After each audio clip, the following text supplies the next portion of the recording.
What's up, y'all? Playing some Inscryption. You haven't heard of this game?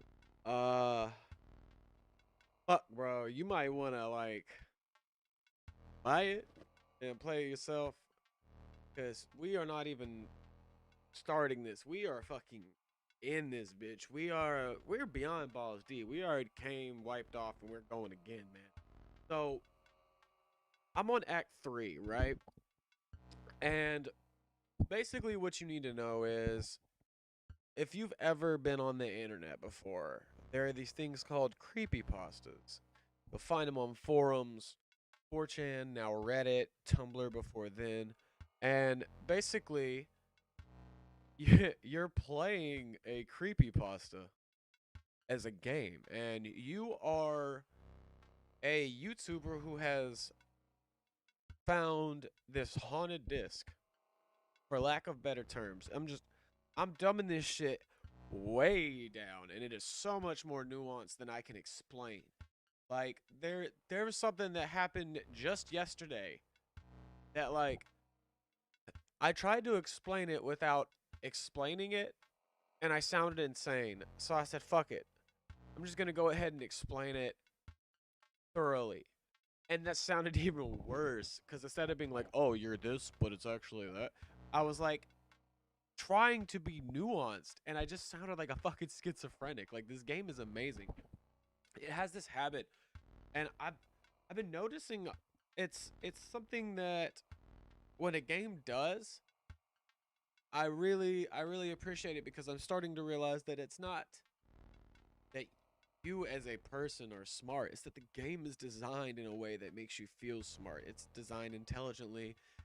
Games need to be something that challenges you, but it also needs to be something that like makes you feel like you're being challenged. Reggie said some shit that I don't remember about how like video games are a battle and battling is fun. I don't know. I don't know. But there has to be this give and take. And you can feel like you're smart for figuring something out, but did you figure out an exploit and break something, or did you do something that was intended the whole time by the developer? That's what this game has been doing. This game is consistently telling me that it's not telling me that I'm not smart. I'm I'm doing things in the game, and I'm realizing and starting to piece together this story, right? This narrative. And I'm like, all right, so I could choose from this shit one, two, and three, four, like Pokemon. But I know a little something lore wise, right? So I'm like, oh well, I'm gonna replace the bad guy because I'm either going to replace the bad guy for the good ending, or I'm going to become the bad guy for the bad ending. I don't even know why you would choose those three other choices, man. Like, so I choose to take over the bad guy, thinking that I'm doing something smart and then I'm beating a puzzle. But like in all actuality, was there ever a choice to begin with? Some games like the Stanley Parable have really hit on that, where it's like player choice and the nuances of it. And like low key, this game's doing that, man. Like, am I making good, smart decisions that I think are like, you know, complex feats, or am I just doing exactly what I'm supposed to? And he just does a really good job of making me feel like I'm smart. So there is no new game, right? You start this game and there's no new game, right? It's only on continue. So that's your first indication some shit's up. And like I said, it's like a fucking creepypasta, man. I bought a pack of cards and it had a GPS coordinate on it. I went to the GPS coordinate and I found this game disc, and nobody seems to believe that it's real. I mean, like, it's weird because it's like it's a haunted disc, but it's like it's not doing anything. The game's not like if you die in the game, you will die in real life. Nah, man, it's like if you were playing Five Nights at Freddy's and then realized that like there the world was real. I don't know. Bro, you cannot explain this shit. You have to like live it and experience it. It's fucking wild, man. Let's get into this. So it's a card-based battling game, right? Um, think of like a mix between Slay the Spire or something like that and Yu-Gi-Oh. So there are spots on the board. It almost kind of reminds me of Gwent, but I ain't played Gwent in so long I don't remember. All right, so I got some background processes going on. So my already computer might have a little frame rate issues.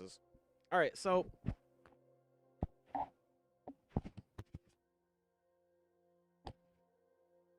we in Act 3, right? This game is a roguelike card battler. Or at least that's how it acts like it is on.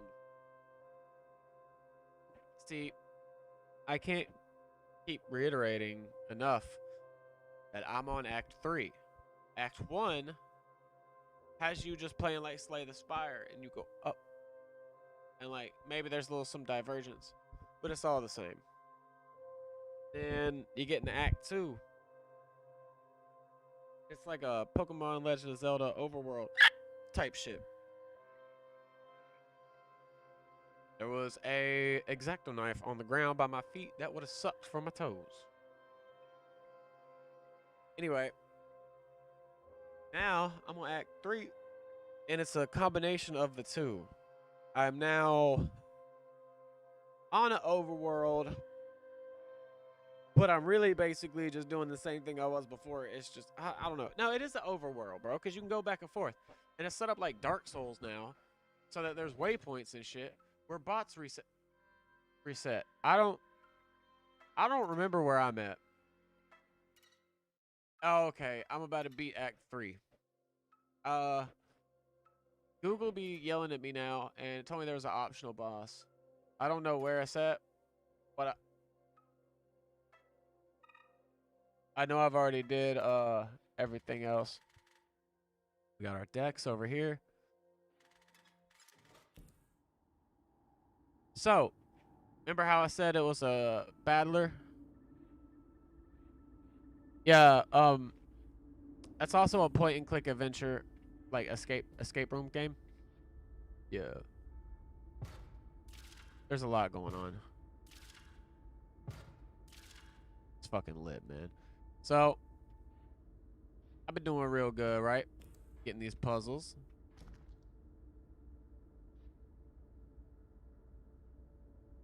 So, like, I'm gonna start kind of spoiling the lore. And even though I'm telling you kind of what happens, I cannot reiterate. It is worth buying this shit so you can experience it happening. Cause like, I knew that the game changed as you got out the cabin, right? I knew that much, and I knew like the cards are alive. So that's what I went into it knowing. And yeah, that shit is more than it seems. Let me tell you that.